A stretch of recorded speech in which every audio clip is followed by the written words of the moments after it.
안녕하세요. 책으로 승부입니다. 세계 역사 이야기 중세편으로 나눠보겠습니다. 로마 제국의 마지막 시기. 이 시기에는 로마의 지배를 받던 거의 대부분의 나라에서 기독교를 믿게 되었어요. 왜냐하면 황제 자신이 기독교인이었거든요. 그러다 보니까 그 신하와 백성들도 기독교를 믿게 되었던 거예요. 그러다가 로마가 붕괴가 된 거죠. 로마 제국이 멸망한 이후의 세계를 우리는 중세라고 불러요. 로마 제국은 사라졌지만 기독교는 여전히 남아 있었던 거죠.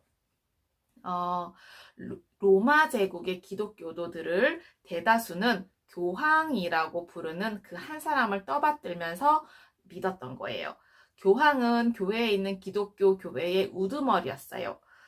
그래서 하나님으로부터 전 세계의 기독교인들을 지켜주는 책임을 갖는 사람이라고 생각을 한 거예요.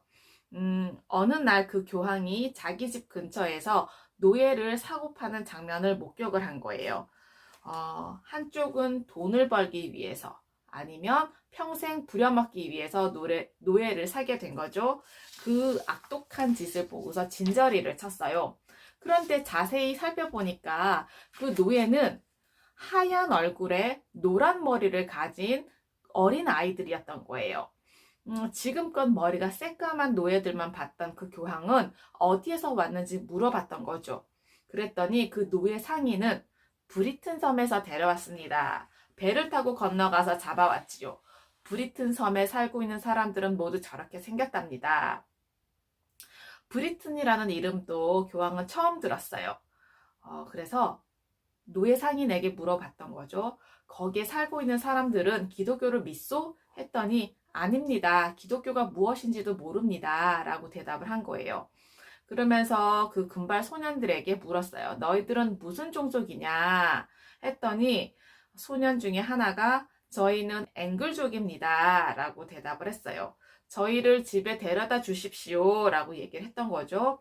그래서 교황은 그 아이들을 사게 된 거예요. 자기 돈을 내고 사서 아이들을 집으로 데리고 가서 잘 먹이고 학교도 보내고 기독교도 가르치게 되었던 거죠. 교황은 아우구스티누스라는 신자를 불렀어요. 그래서 브리튼 섬과 그 섬에 살고 있는 앵글족이라는 사람들에 대해서 이야기를 한 거죠. 아우구스티누스, 자네가 브리튼 섬에 가줬으면 좋겠네. 이 아이들을 고향에 데려다 주게. 이 아이들이 기독교에 대해서 식구들에게 설명을 하겠지. 그러면 브리튼 섬에 교회를 짓게. 때가 되면 자네에게 잉글랜드 주교를 맡기겠네.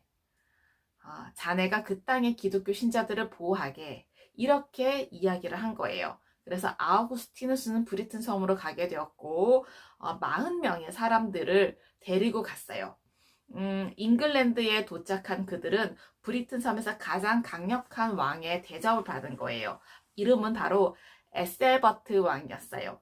에셀버트 왕은 그 낯선 사람들에 대해서 소식을 듣고 맞이를 했어요. 그래서 에셀버트 왕은 이렇게 말한 거죠. 당신들은 신비한 힘을 가졌다고 들었는데 그게 도대체 무엇이요? 그걸 알기 전에 당신들을 나의 왕궁에 들어놓을 수가 없소.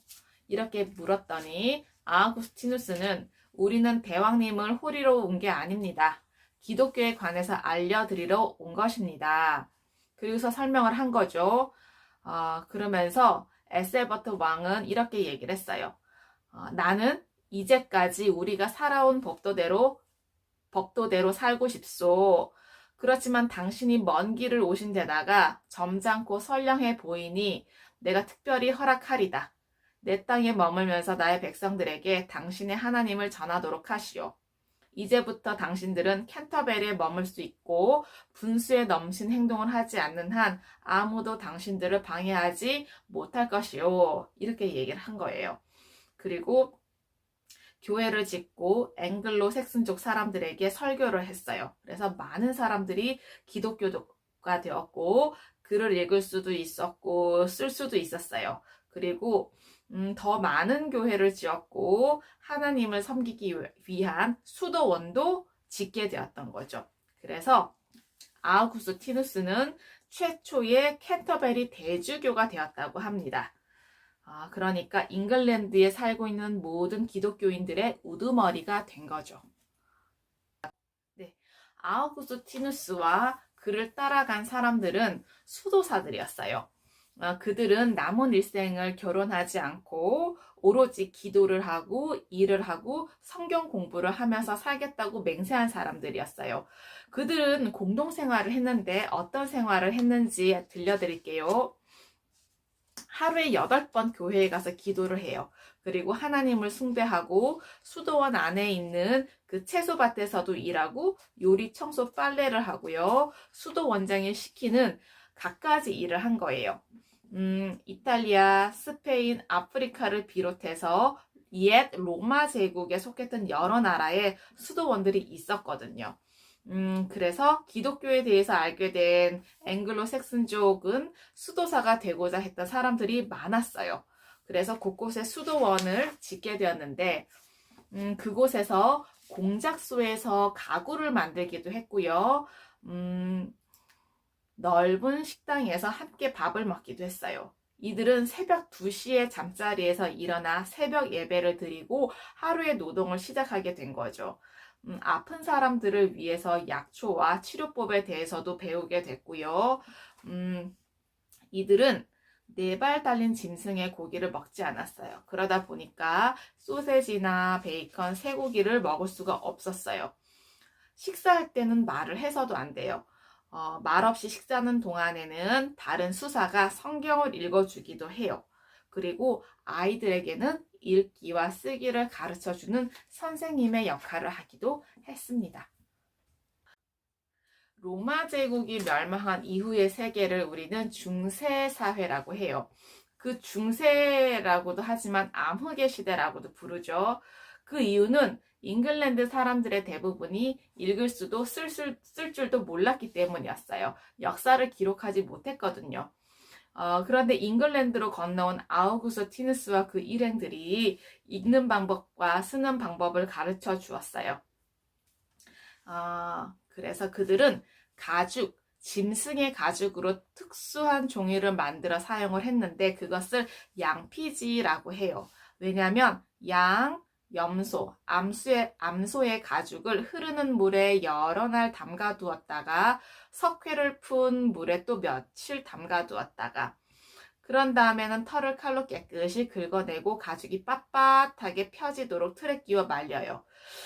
가죽이 잘 마르면 거칠거칠한 돌로 문질러서 얇게 펼쳤어요. 그리고 다시 잘 마르면 책을 만들기 위해서 종이가 준비가 된 거예요. 이제는 잉크도 만들어야겠죠. 숯을 갈아서 가루를 만들고 이것을 잘 개어서 나무의 액과 섞어서 만들었어요. 다양한 색깔을 낼 수도 있었어요. 이렇게 해서 책을 만들었는데 수도사들은 필사실이라는 곳에서 하루 종일 일을 했어요. 어떤 일이었냐? 성경이나 중요한 책들을 펼쳐놓고 한자 한자 정성껏 베껴 적는 거예요. 검은 잉크만 사용을 하진 않았고 온갖 화려한 색깔의 잉크들을 사용을 했어요. 한 페이지 전체를 그림으로 채운 경우도 있었고 그렇지만 대부분의 페이지의 윗부분이나 아랫부분이나 양옆에다가만 그림을 그리고 또 페이지 처음에 나오는 문자를 장식을 하는 경우도 있었어요. 손으로 일일이 글씨를 써서 두꺼운 책을 만드는 것은 지루하고 고된 작업이었어요. 그러다 보니 1년에 몇 권의 책밖에 만들지 못했던 거죠. 그러니 그 책은 얼마나 비쌌겠어요. 도서관에서는 그 귀한 책을 쇠사슬로 묶어놓고 서서 그 책을 보도록 했던 거예요. 지금처럼 도서관에서 집으로 책을 대출해 올 수도 없던 거죠. 필사실에서 작업하는 수도사들은 절대로 말을 해서도 안 되었어요. 왜냐하면 그 작업에 온 정신을 집중하게 하기 위해서였죠. 수도사들의 삶을 들어보니 어떠신가요? 과거의 지혜와 지혜와 지식을 통해서 현재와 미래의 삶이 좀 더 풍성하고 의미 있기를 기원합니다. 감사합니다.